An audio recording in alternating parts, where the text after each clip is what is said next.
안녕하십니까. 이런 법이 어디 있어요? 김재경. 이동률입니다. 근데 동률 씨 혹시 차를 가지고 왔는데 예. 이제 회식이 잡혔어요. 중요한 회식이. 어, 그래서 술을 예. 꼭 먹어야 된다. 예. 그럼 술을 먹고 난 후에 이제 차를 어떻게 하실 건가요? 아, 그 질문이라고 하신 겁니까? 어? 당연히 술 먹었고 운전을 하고 싶으면 대리운전을 불러야죠. 역시 동률 씨 바른생활 사나이입니다. 네, 그렇죠. 네, 그러면 이제 대리운전으로 집 앞까지 왔어요. 예. 집 앞에서 대리운전 기사는 가시고 이제 주차장까지 진짜 한 3m 이렇게밖에 안 남았어요. 예. 그럼 이제 술을 먹었으니까 그냥 집에 들어가실 거예요? 아니면 그래도 주차장까지 살짝 에셀레이터 밟아가지고 주차를 딱 하신 후에 안전하게 집으로 들어가시겠어요? 아, 이게 생각보다 좀 고민이 되네요. 이게 원칙상으로 따지면 술 마셨으니까 음주운전이 되니까 운전을 하면 안 되는 게 맞는데 주차장이고 3m고 보는 사람도 없으면 그냥 운전할 것 같은데요. 삐용삐용. 철컹철컹. 그렇죠. 그렇게 하면은 벌점 혹은 면허 정지, 심하면 면허 취소까지 갈 수 있다고 합니다. 아, 이거 3m 운전했는데 상당히 꽤 세게 가네요. 네, 면허 그렇죠. 취소라니. 그렇죠.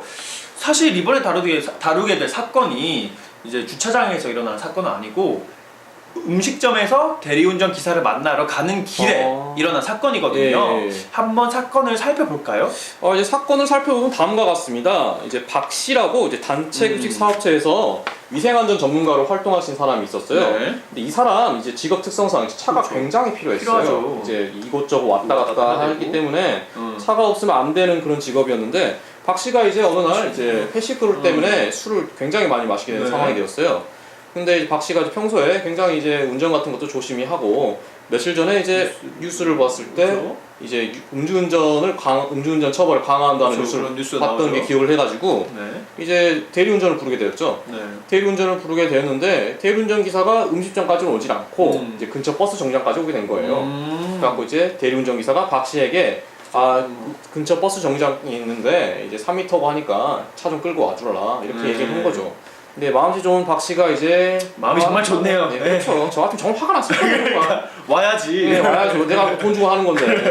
근데 아무튼 이제 박 씨가 직접 그 3m까지 차를 몰고 가던 와중에 딱 경찰에 딱 걸린 거예요. 거기 하필 우연히 딱 지나가는 경찰차에. 지나가는지, 그렇죠. 아휴, 참 불행이네요. 예, 불행도 그런 불행이 없죠. 그렇죠. 정말. 그래서 확실히 이제 어디서든지 간에 법은 지켜야 된다는 생각이 듭니다. 저희가 범법 행위를 하는 게 언제 어디서 포착될지 모르니까요, 그죠? 예, 그렇죠. 확실히 근데 박 씨가 변론한 것을 보니까 이제 박 씨는 면허증을 취득한 후에 단 한 차례 음주운전이나 아니면 교통사고 또 어떤 사소한 가속 같은 그런 교통법을 위반한 적이 없다고 하네요. 그리고 이제 전문가로서 아까 말씀하신 대로 이것저것 많이 왔다 갔다 해야 되니까 이제는 면허증이 무조건 필요할 텐데 이렇게 취소가 와버리면 혹시 이러한 상황들을 봤을 때 조금 정상 참작이 되지 않을까요? 예, 과거 같은 경우는 이렇게 생계에 위협될 만한 상황이었으면 정상 참작을 해줬지만 안타깝게도 이번 법원의 판결은 달랐습니다. 어떻게 됐죠? 그럼 판례를 한번 살펴보도록 할까요? 살펴볼까요? 오늘날 교통상황이 날로 혼잡하여 감에 따라 교통법규를 엄격히 지켜야 할 필요성은 더욱 커지고 주치운전으로 인한 교통사고 역시 빈번하고 그 결과가 참혹한 경우가 많다. 따라서 주치운전을 엄격하게 단속하여야 할 필요가 절실하다는 점에 비추어 때 주치운전을 이유로 한 자동차 운전면허의 취소에 있어서는 일반 수익적 행정행위 취소와는 달리 그 취소로 인하여 있게 될 당사자의 불이익보다는 이를 방지하여야 하는 일반 예방적 측면이 더욱 강조되어야 할 것이다. 박 씨의 경우 이 사건 주치운전 당시 혈중 알코올 농도가 0.128%로서 도로교통법 시행규칙상 취소처분 개별 기준에 해당하는 점, 앞서 본 주치운전으로 인한 교통사고를 방지할 공익상의 필요가 크다는 점, 원고가 든 사정만으로는 음주운전을 회피할 수 없었던 불가피한 사정이 있었다고 보기 어려운 점 등 재반 상황 등을 종합하여 볼 때 도로교통법 제93조 제1항 제1호를 적용하여 박 씨의 제1종 보통 자동차 운전면허를 취소한다. 우와, 취소까지 가는 건가요? 혈중 알코올 농도가 0.128%니까 음주 단속에 걸리면 이게 바로 취소가 가능한 수치입니다.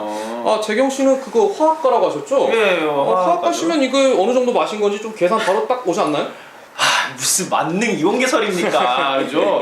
사실은 근데 본인의 혈중 알코올 농도라는 방법이 있긴 합니다. 역시 재경 씨 알고 계실 줄 알았어요. 아까 열심히 외우고 있더만. 안 들립니다. 자, 위드마크 공식이라는 게 있습니다. 위드마크라는 사람이 만들었는데요.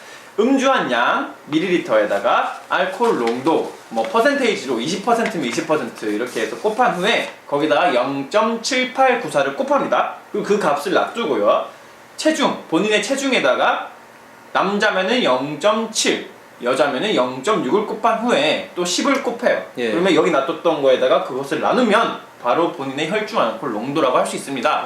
이번에 봤던 박씨 같은 경우 0.128%라고 했는데요. 예. 그 정도면은 이제 성인 75kg으로 봤을 때 예. 소주 20도짜리를 9잔, 즉 아홉 잔. 한 병하고 예. 한 두세 잔 정도 더 마신 거라고 볼 수 있습니다.